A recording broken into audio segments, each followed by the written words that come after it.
오늘 쏙 들어오는 오늘의 한국사 마인드맵입니다.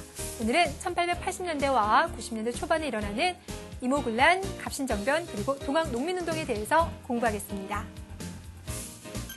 자, 우리 제자들은요, 첫 번째, 구식군인들이 이모군란을 일으키는 원인에 대해서 파악하셔야 되고요. 두 번째, 개화파가 갑신정변으로 이룩하고자 한 국가의 모습을 이해하시면 됩니다.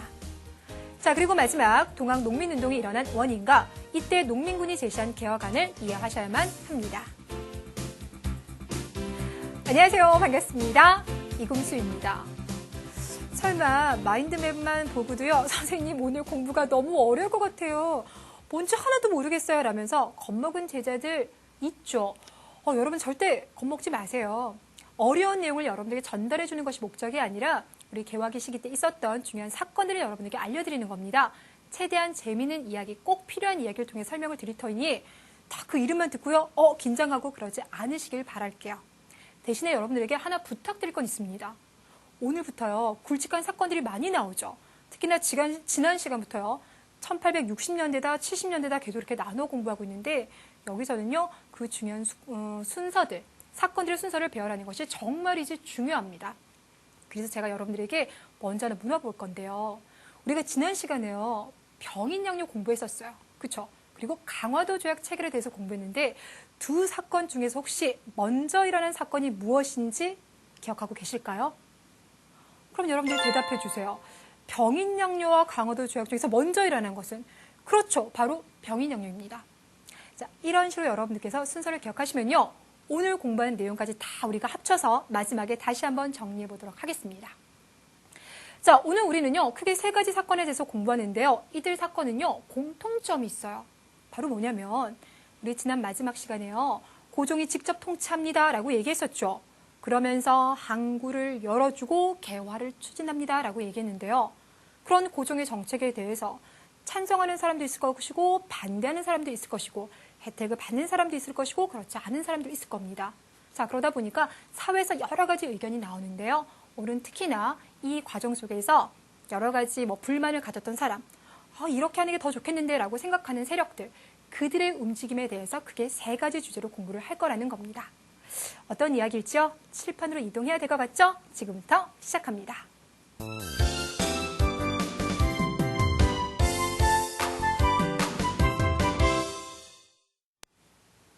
자, 먼저 여러분들 연표를 좀 살펴보도록 하겠습니다. 자, 여러분께서 연표를 보실 때요. 여기 나와 있는 거 연도 외우시라고 지금 제가 보여드리는 거 아닙니다. 이모군란이다, 갑신정변이다, 동학농민운동이다.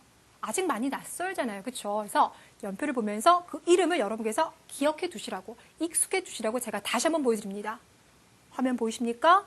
세 개의 사건 순서가 느낌이 오십니까? 자, 그렇다면 여러분 지금부터요.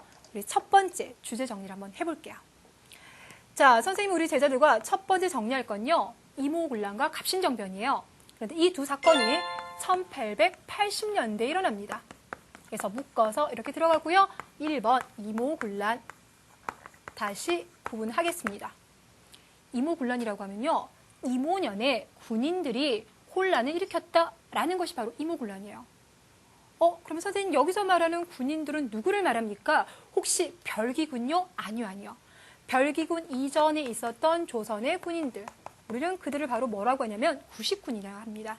바로 그 구식군인들이요. 이모년에 봉기를 했대요. 왜요? 일단 우리가 어렴풋이 생각할 수 있는 건요.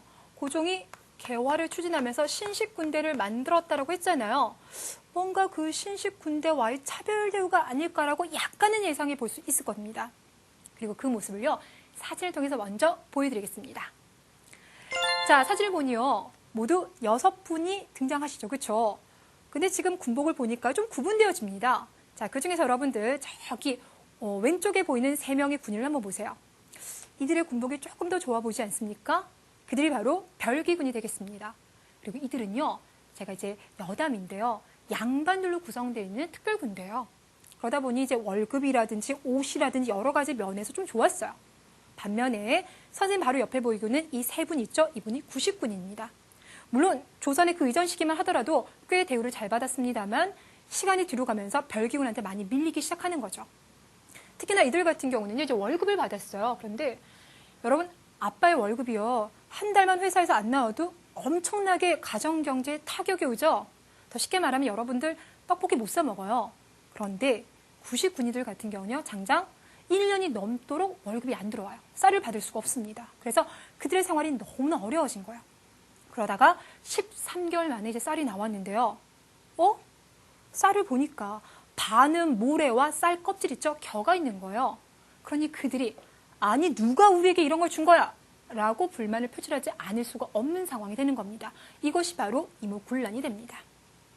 자, 그런데 여러분들 그들은요 단순히 별기군 그 자체에 대해서만 불만을 가진 건 아니에요.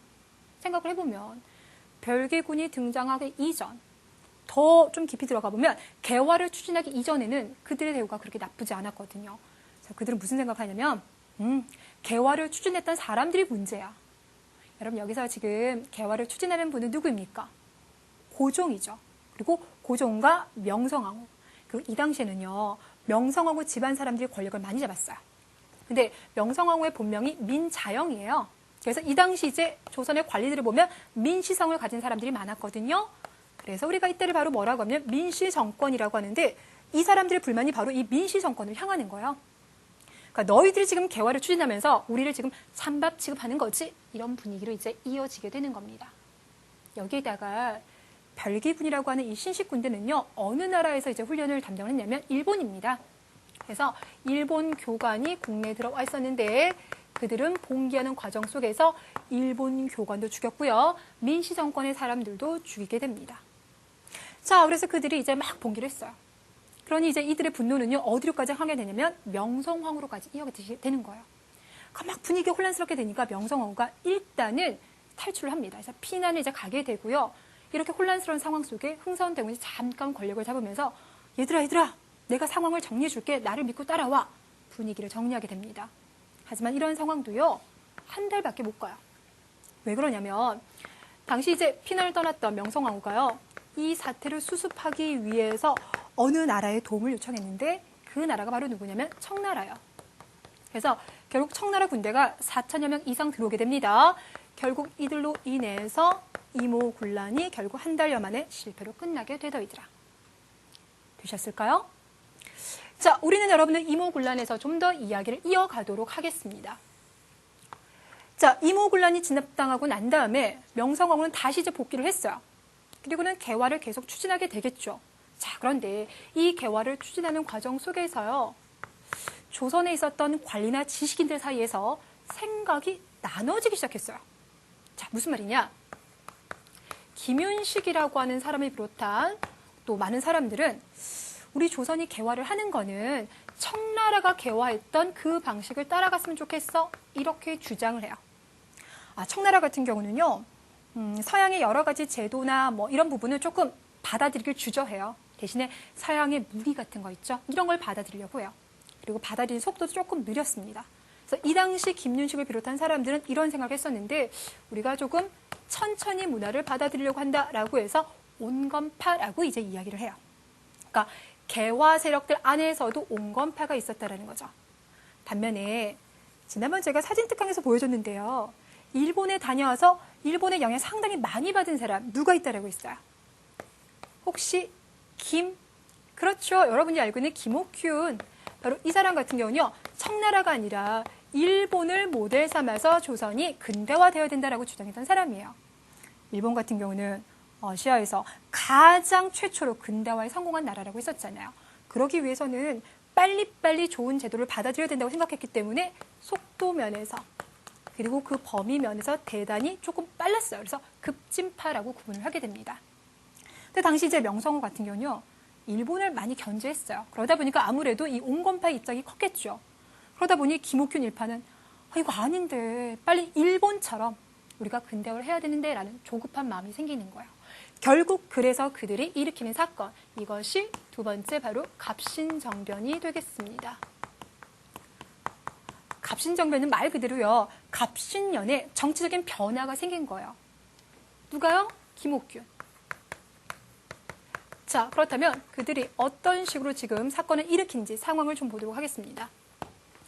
당시 이제 조선에서요, 서구 문물을 받아들이면서 이 당시 이제 뭐가 들어오냐면 우편제도가 들어와요. 그럼 우편제도가 들어오면 우체국이 필요하겠죠. 그래서 우체국을 만들었는데 그 당시 우정국이라고 불러줍니다. 사진 좀 볼게요. 자, 우리가 오늘날 생각하는 그 우체국의 모습과는 조금 구분되어지죠. 그렇죠? 자, 이 우정국이 어디에 있냐면요. 경복궁에서 걸음으로 한 5분 정도 거리에 있습니다. 그렇게 멀지 않죠. 우정국이 만들어졌으니 정부의 많은 신하들이 모여서 이제 축하 파티를 벌이는 그런 날이 되었습니다. 김옥균과 그의 친구들은 그 날을 딱 선택을 한 거죠. 그래서 많은 사람들이 그 안에 막 몰려있을 때 갑자기 누군가가 밖에서 불이야! 라고 소리를 쳐요. 여러분 사람 마음이요. 뭐 강도야 이러면 잘 안 나타나도요. 불이야! 라고 하면 다 나옵니다. 그래서 막 사람들이 나오자 그 문 앞에 지키고 있던 사람들이 민씨 정권의 사람들을 김옥균과 생각을 달리한 사람들이죠. 그들을 이제 공격하기 시작합니다. 그래서 많은 사람들이 이제 죽게 돼요. 그리고 김옥균 파는 고종에게 아니 지금 뭔가 일이 벌어졌습니다. 라고 상황을 알리게 됩니다. 자, 그럼 정리해 볼게요. 과정을 봤더니 우정국이 지금 개국한 날입니다. 그래서 그들은 뭔가 지금 사건을 일으켰죠. 그래서 민씨 정권의 많은 사람들을 죽였는데요. 그들은 근데 권력을 오래 잡지는 못했다 그랬어요. 왜 그랬다고? 그들은 3일 동안만 간신히 권력을 잡았다라고 했죠. 이유는 바로 뭐 때문이냐면 명성황후는 자기 세력들이 이제 죽임을 당하게 되자 이제 분노를 느끼게 되고 자연스럽게 또 청나라에다가 군대 파병을 요청했어요. 예상하지 못한 청나라가 대규모 군대를 보내게 되자 그들은 3일 만에 권력을 잃게 되는 겁니다. 결국 그래서 김옥균을 비롯한 이들은 어디로 가냐면 대부분 일본으로 망명을 떠나게 됐어요. 우리가 그냥 여기까지만 얘기를 하면요. 아니 선생님 그냥 그러면 김옥균과 그의 친구들이 잠깐 뭔가를 시도한 에이 별거 아니네요 라고 생각할 수도 있겠지만 그 내용을 잠깐만 보시면 그들은 조선을 근대 국가로 만들고 싶은 꿈을 가지고 있었어요. 그러니까 이전의 조선 모습이 아니라 보다 근대화되어진. 그러니까 대표적인 게 바로 뭐냐면 조선은 여전히 신분제도가 있는 나라였는데 그 신분제도를 없애겠다. 백성들 너무나 힘들게 하는 세금 제도를 바꿔보겠다. 이런 주장을 펼쳤었거든요. 그래서 그런 국가를 만들고 싶어서 그들은 움직였지만 결국 3일 만에 실패로 끝났다는 겁니다. 기간이 중요한 것보다 그들이 어떤 생각을 했는지가 너무나 중요한 거예요. 자, 그런데 그들은 여기서 큰 실수를 하나 범했어요. 여러분 우리 지금 역사를 공부하다 보니까요. 청나라든 일본이든 다 우리를 지배하기 위해서 뭐 도와주는 것도 있고 군대를 보낸다는 느낌 오시죠? 우리는 그렇게 생각해요. 그런데 그 당시 김옥균은요. 아직은 그런 생각을 못해요. 아, 일본이 아주 순수한 의도에서 우리를 도와주려고 하는구나. 일본의 도움을 받아서 우리 조선을 좋은 국가로 만들어야지. 이렇게만 생각한 거예요. 하지만 일반 민중들은요. 일본이라고 하면 임진왜란에 대한 경험도 있죠. 운요 사건 있죠. 강화도 조약 있죠. 별로 좋은 감정이 아닌 거예요. 거기다가 막상 청나라 군대가 딱 들어오게 되자 일본은 도와주겠다는 약속을 저버리고 먼저 도망을 가버려요. 그러니까 결국 그들은 너무 순수하게 일본을 일찍 믿었다는 거.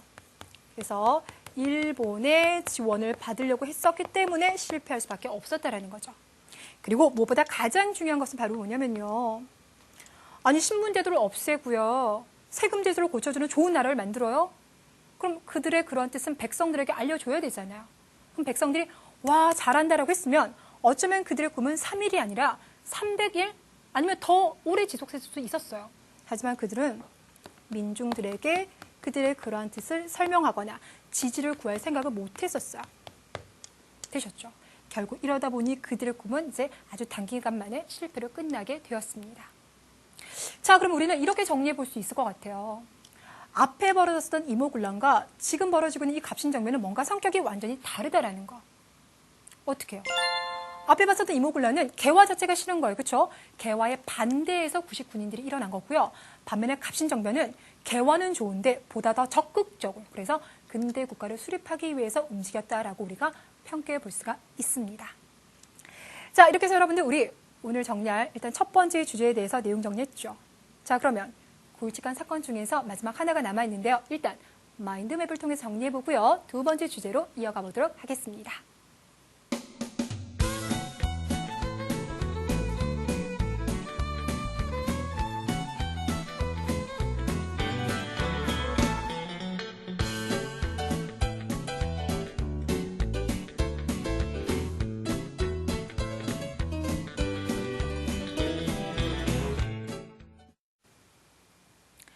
자, 이번엔 여러분들 두 번째 주제 한번 들어가 볼까요? 바로 동학농민운동이 되겠습니다. 우리 제자들에게요. 미리 부탁 하나 하고 시작을 하겠습니다. 동학농민운동이 1894년에 일어난다는 거 일단 연도를 꼭 좀 기억시켜 주세요. 우리가 개화기 시기만 공부해도요. 정말 여러분께서 반드시 기억해야 될 그런 사건들이 있거든요. 1894. 자, 일단 우리는요. 제목만을 봐도요. 농민들이 봉기했다는 거 알 수 있고요. 거기는 상당수 동학교도들이 포함되어 있다는 거 파악이 되시죠? 자, 그렇다면 우리가 먼저 살펴볼 부분은요. 왜 이 당시 농민들이 봉기하게 되었을까요? 라는 상황에 대해서 먼저 이해해야 됩니다. 자, 우리는 강화도 조약을 체결하고 항구를 열었다라고 했죠? 우리는 이것을 개항이라고 했습니다. 특히나 이때는 이제 일본 상인들이요. 조선에 많이 들어왔어요. 그럼 그들과 우리 사이에 교역이 이루어질 텐데 일본은 조선에다가 어떤 물건을 갖다 팔았냐면요. 면제품을 갖다 팔았어요. 앞서서 제가 사진 특강하면서 이들이 가져다 파는 면제품은 공장에서 만들었기 때문에 상당히 질이 좋았다라고 말했었죠. 그렇죠? 자, 그래서 이것이 조선에서 많이 팔리게 돼요. 그렇다면 반면에 조선이 일본에게 내다 판 것은 바로 뭐가 있냐면 쌀이나 콩 같은 겁니다. 아직까지 우리는 이제 공장이 없기 때문에요. 땅에서 나오는 거 이런 것들을 내다 팔 수밖에 없는 상황이었어요. 특히나 우리 가난하잖아요. 조선의 농민들은 빚을 많이 지고 있었거든요. 이런 상황 속에서 일본의 상인들이 와가지고 쌀을 좀 우리한테 팔어 돈 줄게 이러면 그것이 헐값이라 하더라도요. 안 팔 수가 없는 상황이 돼버렸습니다. 근데 문제는요. 일본으로 팔려나간 쌀이 너무나 많아요. 그래서 국내에서 쌀 부족 문제가 나올 정도의 상황이 돼버렸습니다. 그런데 여러분들 국가와 국가가 교역할 때는요. 때로는 상황에 맞춰서 잠깐 이 기간 동안에는 쌀 수출을 금지해라고 법을 발표할 수도 있습니다. 그리고 일본과 우리나라 사이에서도요. 그런 이제 조약의 내용들이 포함되어 이미 있었어요. 자, 그래서 당시 저기 함경도 지역에서요. 식량 부족이 이제 너무 심각해지자 관리가 무엇을 발표를 하냐면 방공령이라고 하는 것을 발표를 합니다. 자, 우리 제자들에게 나설 터이니 두 번만 가겠습니다. 방공령. 여러분들 평상시 때요. 이 방자라는 거 참 많이 들어봐요. 물이 들어오는 걸 막아주는 걸 방수, 썩는 걸 막아주면 방부. 그렇죠. 방곡이라고 하는 건 곡식, 쌀이 빠져나가는 것을 금지한다는 겁니다. 그런데 문제는요. 관리가 이제 그것을 이제 발표하게 되면 사전에 일본한테 통보를 해줘야 되는데요. 그 기간이 있어요.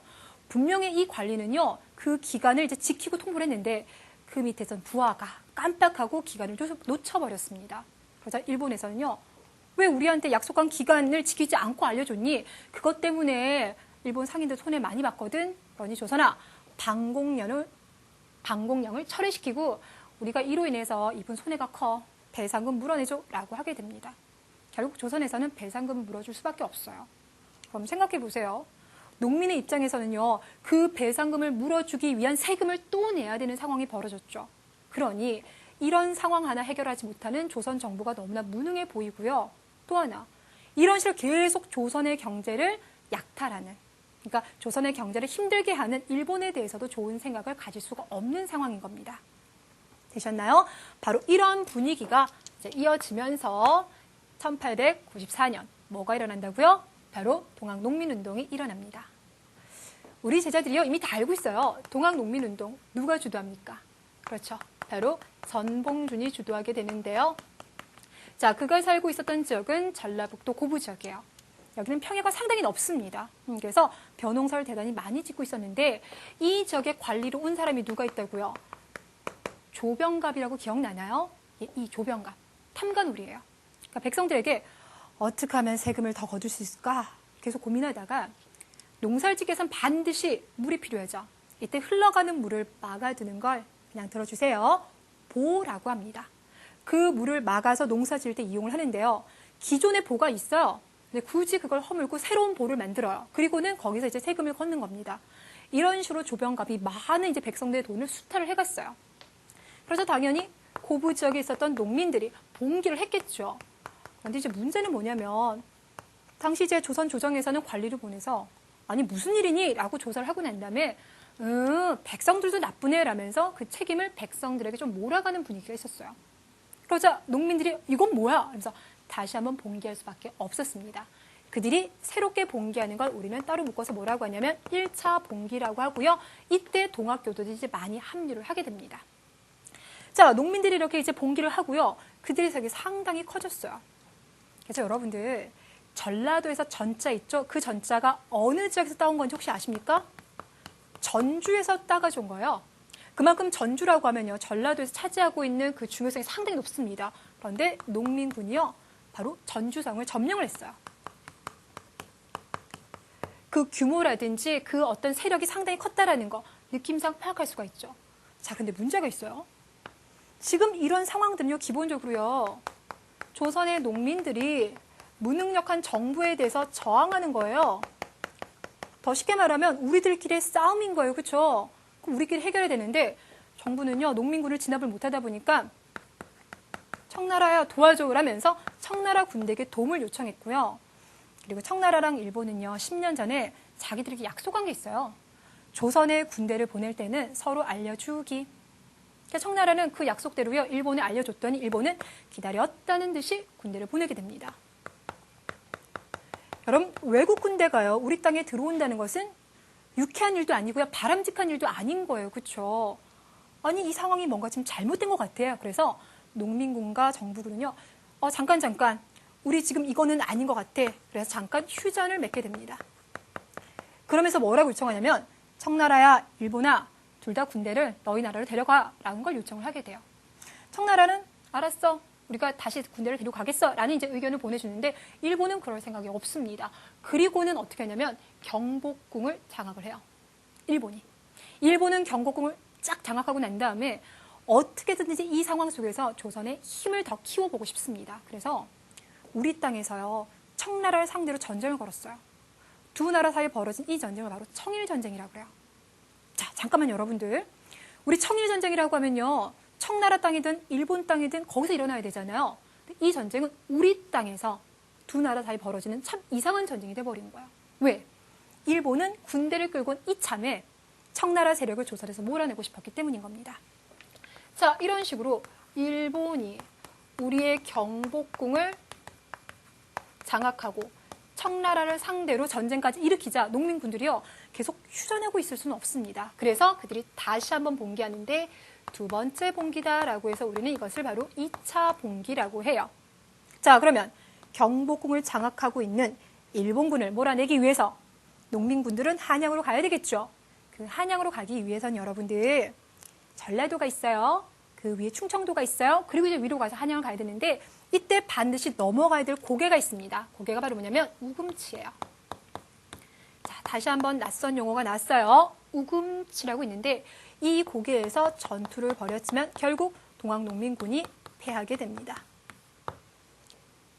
자, 근데 여러분들 우리 앞서서요, 사진 특강하면서 제가 어떤 이야기를 했었냐면 이 동학농민운동은요, 기존에 있었던 그 농민봉기들과 비슷한 모습도 보이지만 그거보다 발전된 모습도 보입니다 라고 말했었어요. 그러니까 무슨 말이냐면 농민들이 이때 확실하게 우리가 원하는 건 이런 거라고 주장을 했었거든요. 그들이 주장했었던 시기, 바로 이 휴전을 맺었던 그 시기가 되겠습니다. 자, 이들 같은 경우는 이제 정부와 이제 전쟁을 멈췄어요. 그러면서 전라도 일대를 농민군들이 장악하게 됩니다. 그래서 그들이 꿈꾸는 사회를 만들려고 하는데요. 여러분 반에서요, 뭔가 일을 결정할 때도요, 학급회의를 통해서 결정하고 그리고 난 다음에 미화부다, 체육부다 각 조직에서 업무를 처리하죠. 그렇죠? 마찬가지예요.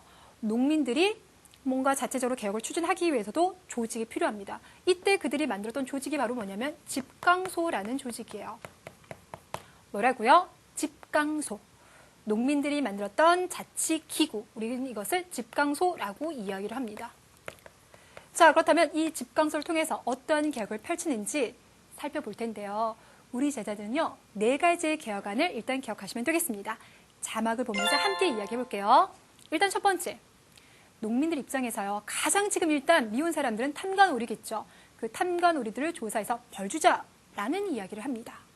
두 번째, 노비 문서를 불태우자라는 이야기를 해요.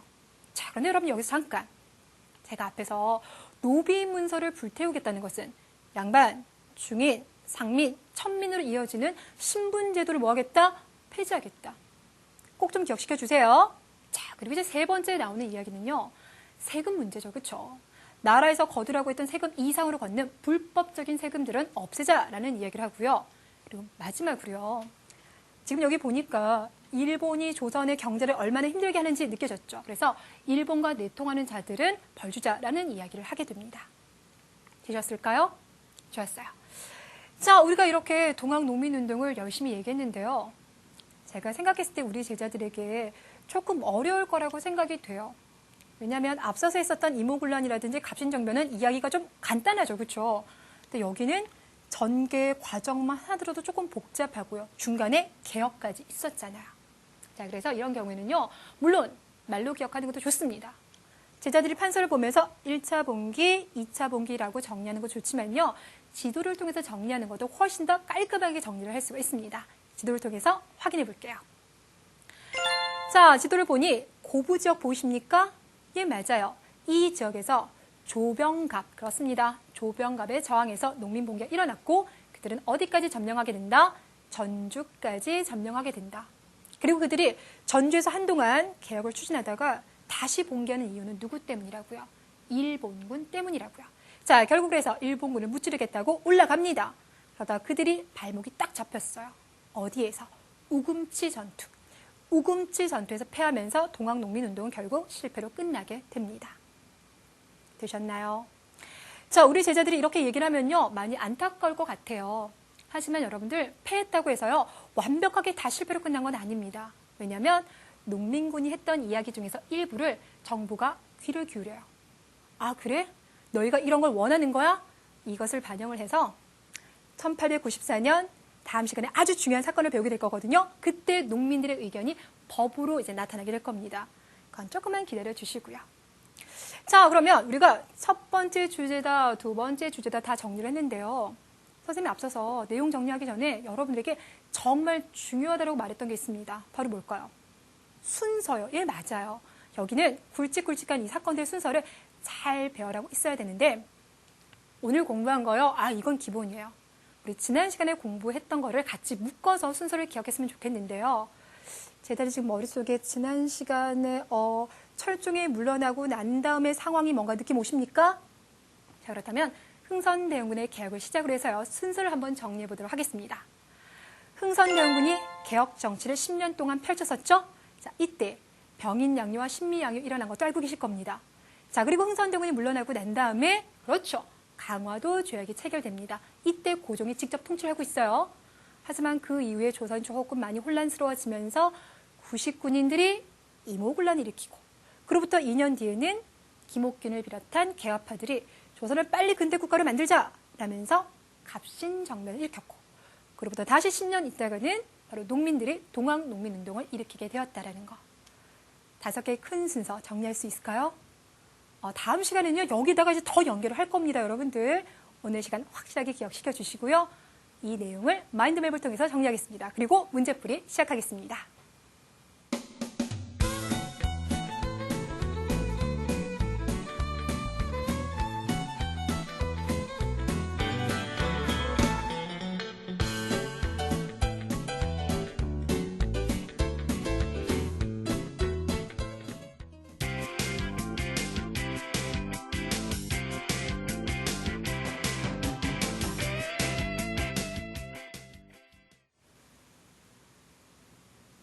다음 설명에 해당하는 용어를 고르시오.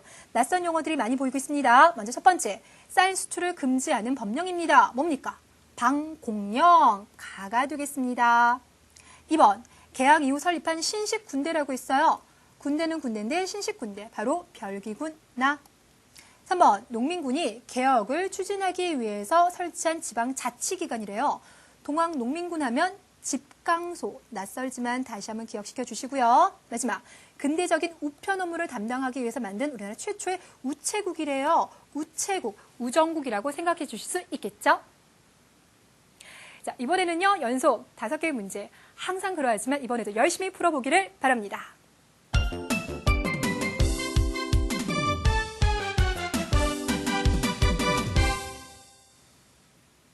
한국사 능력 검정시험 13회에 나온 문제부터 풀어볼게요. 가상뉴스와 관련된 사건으로 옳은 것은 이라고 있습니다. 오늘 우리가 굵직한 사건들을 많이 배웠어요. 개화정책이 추진되는 가운데 구식 군인들은 신식 군대인 별기군에 비해 상대적으로 낮은 대우를 받고 있습니다. 이에 분노한 그들은 일본 공사관을 습격하고 정부의 높은 관리를 죽였습니다. 라고 하네요. 99인들이 언제? 이모년에 봉기했었죠. 그래서 이모군란이라고 불러줍니다. 자, 갑신정변이라고 하면 김옥균 일파가 생각날 것이고요. 신미양요하면 미국이 침략한 사건을 기억하죠. 을미사변하면 명성황후가 시해된 사건. 다음 시간에 공부합니다. 자, 이번에는요. 11회에 나온 문제입니다.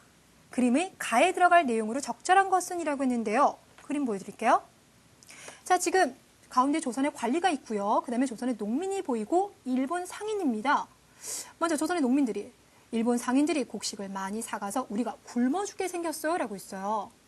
그랬더니 이번엔 일본 상인이 뭐라고 하냐면 조선 정부는 해당 관찰사를 해임하고 손해배상을 하시오, 돈 물어줘 라는 얘기를 하고 있습니다. 그럼 뭡니까? 일본으로 쌀이 너무 많이 팔려 나가느라고 국내에서 쌀 부족이 심해지니 나라에서는 쌀 수출을 잠시 금지한다라고 하는 방공령을 발표했죠. 근데 이제 기간의 문제 때문에 오히려 돈을 물어주는 상황이 펼쳐졌어요. 자, 흐름이 이해 가실까요? 1번에서 쌀과 콩의 수출을 금지하라. 자, 방공이라는 게 곡식의 유출을 막는다라는 부분. 답은 1번이 되겠습니다. 자, 그런데 2번에서요. 우리의 농산물의 소비를 장려하라 그랬는데요. 우리 것 많이 먹자는 이야기는 오늘 우리가 들어보지 못했죠. 3번, 개항장을 확대하고 수입을 늘려라. 여기 지금 쌀 수출을 금지하는 거니까 상관이 없고요. 4번, 쌀 생산량을 늘리자라는 이야기는요. 우리 나중에 일제강점기, 일본의 지배를 받는 시기 때 나오게 될 겁니다. 조금 기다려주세요. 답은 1번.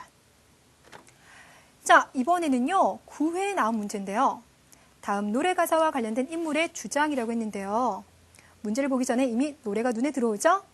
새야 새야 바랑새야 녹두밭에 앉지 마라. 누굽니까? 바로 전봉준입니다. 자, 그렇다면 먼저 첫 번째 보겠습니다. 하루빨리 자주적으로 개화 정책을 추진하자. 서구 문물을 받아들이는데 더 빨리래요. 자, 그렇다면 김윤식일까요? 김옥균일까요? 맞아요. 이 사람은 바로 김옥균입니다. 갑신정변과 관련된 이야기를 하고 있죠. 다음 두 번째는 여러분이 아직 배우지 못한 분인데요. 인재를 양성하재요. 그럼 학교를 세우자는 이야기와 관련돼 있겠죠. 누구냐면 안창호입니다. 자, 우리가 다다음 시간에 공부하게 될 테니까 조금만 여러분들 기다려 주시고요. 자, 3번을 봤더니 탐관오리를 처벌하자, 노비문서를 불태우자. 동학농민군과 관련돼 있죠. 바로 전봉준, 답은 3번이에요. 자, 전봉준 꼭 좀 기억시켜 주시고요. 자, 마지막 4번. 독립신문을 만들어서라고 했는데요. 바로 누굽니까? 그렇습니다. 바로 서재필. 그러니 답이 되지 않는다는 거 이미 충분히 확인되셨죠? 자, 이번엔 여러분들 4급 문제입니다. 겁내지 않으셔도 됩니다. 여러분들 충분히 여러분이 푸실 수 있는 문제로 준비를 해왔는데요. 같은 시대를 살았던 두 인물입니다. 가와 나에 대한 설명으로 옳은 것을 보기에서 고른 것은 이라고 하였습니다. 자, 어떤 인물들일지 먼저 문제를 볼게요. 자, 가를 봤더니요. 여러분 이거 다 외우시는 게 아닙니다. 이걸 통해서 이 인물이 누군지 파악하시면 되겠는데요. 과거 시험에 급제했었대요. 그 조선의 나름대로 지식인이죠. 자, 갑신정변을 주도했대요. 확실하게 보입니다. 바로 누구입니까? 김옥균이에요. 자, 그는 갑신정변이 실패하고 난 다음에 일본으로 갔다가 중국에 잠시 가는데 그곳에서 바로 암살을 당하게 됩니다. 자, 사진도 우리가 이미 한번 좀 봤었었죠. 반면에 나를 봤더니 전라도 정읍 출생이고요. 동학에 입교했대요. 동학농민군을 지휘했답니다. 바로 누굽니까? 전봉준. 자, 이 모습은요. 전봉준 지금 한양으로 압송당할 때 그때의 모습입니다. 그래서 그 이후 서울에서 처형을 당했어요. 자, 그러면 김옥균, 전봉준 생각하시고요. 보기를 보겠습니다. 먼저 기억. 독립협회를 설립해서라고 했는데요. 누구일까요? 바로 서재필 선생인데요. 앞서서 서재필 하면 독립신문을 보셨죠? 그리고 난 다음에 독립협회를 조직을 합니다. 자, 일단 답이 안 되고요. 니은. 을사조에게 반대하는 의병활동을 전개하였습니다. 라고 하는데요. 의병이라고 하면 군대를 일으켜서 일본을 몰아내자라고 했던 분을 말합니다. 대표적인 분이 최익현. 일단 들어주실까요? 신돌석이라고 하는 의병장들이 나오게 됩니다. 여러분이 오늘 공부하신 분 중에서는요. 의병활동을 했다라는 분 없었었어요. 다음 디귿을 봤더니 가와 나의 개혁운동은 외세 간섭으로 실패하였다. 외세라고 하는 건 외국 세력이에요. 여러분들 갑신정변 왜 실패했습니까? 청나라 군대가 들어와서. 나도 왜 실패했습니까? 일본 군대 때문에요. 그쵸? 자, 그러니 디귿은 맞는 소리네요. 리을을 봤더니 가와나는 신분차별이 없는 평등한 사회를 만들려고 했었대요. 갑신정변에서 나왔던 이야기 중에서 신분제 폐지가 있었던 거 기억나요? 동학농민운동에서도요, 신분제 폐지가 나왔어요. 물론 둘 다 그 당시에는요, 실행되지 못했습니다. 하지만 우리 여러분들 1894년 갑오개혁이 일어난다라고 했죠? 그 갑오개혁에서 나라의 신분제 폐지가 드디어 성공을 하게 돼요. 자, 그러니 리을도 맞는 소리죠? 디귿과 리을. 답은 그래서 5번이 되겠습니다. 자, 특히나 우리가 마지막에 봤던 이 리을 부분은요, 한국사 초급 문제에서도 정말 잘 나와요, 여러분들. 신분제 폐지, 공통점 꼭 기억시켜 주세요. 자, 이번에는 마지막 주제, 그리고 문제가 되겠습니다. 아래 대화에서 이야기되는 사건에 대한 설명으로 옳지 않은 것이라고 했습니다. 오늘 배웠던 3가지 사건 중에서 무엇일까요? 볼게요. 자, 글을 봤더니요. 자네 며칠 전에 있었던 일에 대해서 들어보았는가? 아, 우정국 축하연 자리에서 벌어진 사건을 말하는군이라고 했습니다. 자, 여기서 나오는 사건은 이제 여러분들 자신 있게 말할 수 있죠? 바로 갑신정변. 자, 그런데 청나라 군대가 개입하면서 3일 만에 실패로 끝났습니다. 라고 우리는 배웠습니다. 그렇다면 갑신정변과 상관없는 것 찾아볼게요. 먼저 1번. 신분제도 폐지를 주장하였다라는 이야기. 갑신정변에서 우리 2가지 주장했습니다. 신분제 폐지와 세금제도를 바꾸자는 이야기. 맞는 거죠. 2번째, 김옥균과 그의 동지들인데요.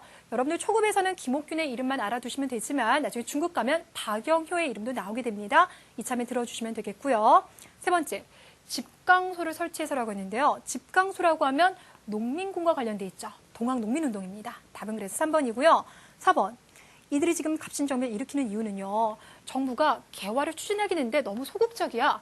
너무 청나라의 간섭을 받는다. 이 부분이 싫어서 갑신정변을 일으켰다는 거 기억시켜 주세요. 자, 이렇게 해서 여러분들 우리 굵직한 3가지 사건을 마무리 짓겠고요. 출제 포인트 무엇인지 짚어볼 텐데요. 크게 2가지를 이야기할 수가 있습니다. 자, 먼저 첫 번째, 99인 김옥균, 전봉준 그들이 주장하는 바가 무엇인지 묻는 문제가 꼭 출제가 됩니다.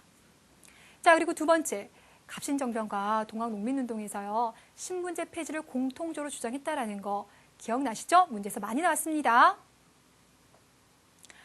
자, 이렇게 해서 여러분들 우리 벌써 36번째 강을 달려왔습니다. 시간이 정말 빨리 흘러가는 것 같죠? 그쵸? 공부하는 내용이 많을수록요. 복습도 꼼꼼히 해야 된다는 거 잊지 마시고요. 다음 시간 찾아오시길 바랄게요. 수고 많으셨습니다.